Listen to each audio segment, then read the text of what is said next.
Let's see this question here, match the column question है।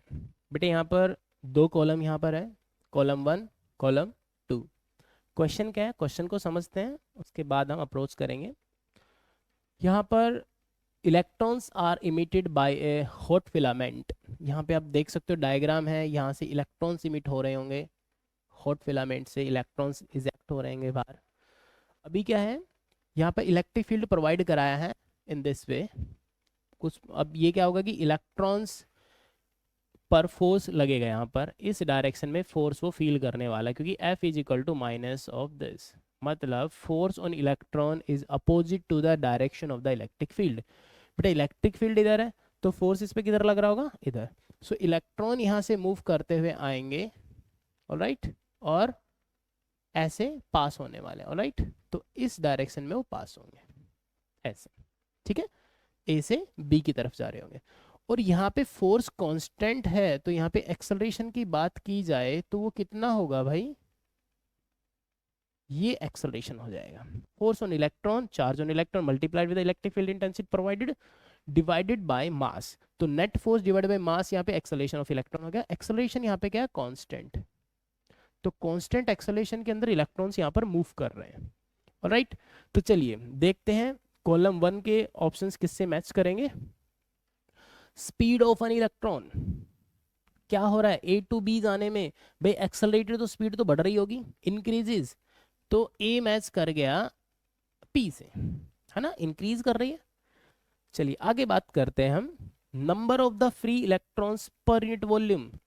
Number of the free electrons per unit volume, ये क्या होगा भाई, number of the free electrons per unit volume कहाँ ज्यादा होंगे। देखिए जैसे वो एक्सेलरेट होगा तो इलेक्ट्रॉन्स के बीच में गैप बढ़ जाएगा, यहाँ पे रिलेटिवली डेंसर होंगे, जैसे जैसे दूर जाएंगे उनके बीच में गैप बढ़ेगा, क्योंकि वो एक्सेलरेटेड ज़्यादा स्पीड है, उनके बीच में गैप इंक्रीज होता जाएगा टाइम के साथ।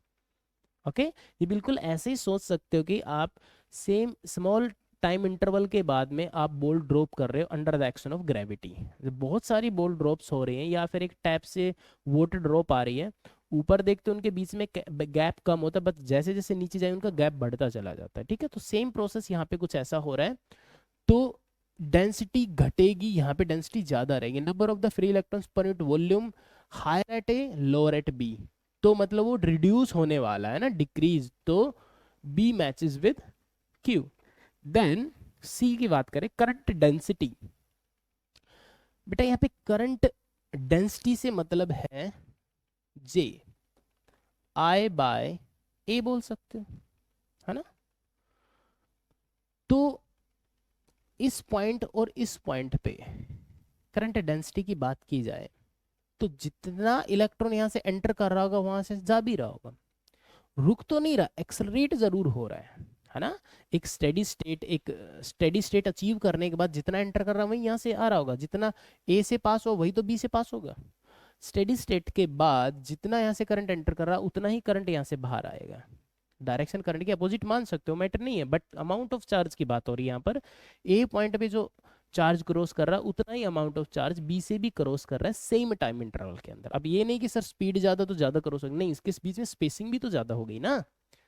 तो अल्टीमेटली ऐसा नहीं कि बीच में 10 इलेक्ट्रॉन रुके हुए थे अब 20 25 30 हो जाएंगे, नहीं, जितने इलेक्ट्रॉन के बीच में उतने ही रहेंगे एट स्टेडी स्टेट। आप ऐसे सोच सकते हो कि जितने एंटर करते उतने जाएंगे, मतलब आई सेम है, एरिया सेम है, तो जे क्या रहेगा, सेम।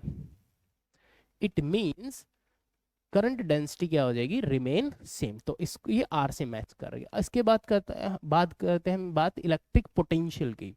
तो इलेक्ट्रिक पोटेंशियल में क्या चेंज आ रहा होगा, देखिए इलेक्ट्रिक पोटेंशियल से मतलब है यहाँ पर, आई मीन इलेक्ट्रिक पोटेंशियल कहाँ ज्यादा होगा, ए पॉइंट पे पोटेंशियल ज्यादा है या बी पॉइंट पे ज्यादा है। तो भाई इलेक्ट्रिक पोटेंशियल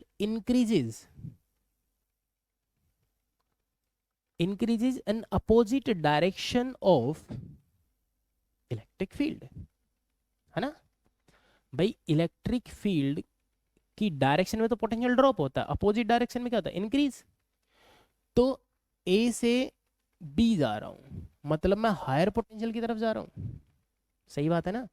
भाई इलेक्ट्रिक फील्ड इधर है, तो मतलब यहाँ हायर पोटेंशियल या लोअर पोटेंशियल, तो ए के कंपैरिजन में बी पे पोटेंशियल ज्यादा है तो इंक्रीज कर रहा है, तो पोटेंशियल इंक्रीज से मतलब है पी ऑप्शन, ठीक है। तो यहाँ पे मैच हो गया।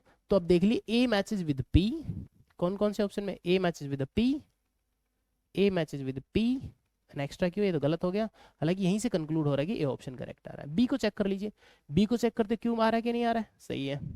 सी को मैच करिए, आर से आ रहा है कि नहीं आ रहा है, आ रहा है, ठीक है। डी विद पी, सही है।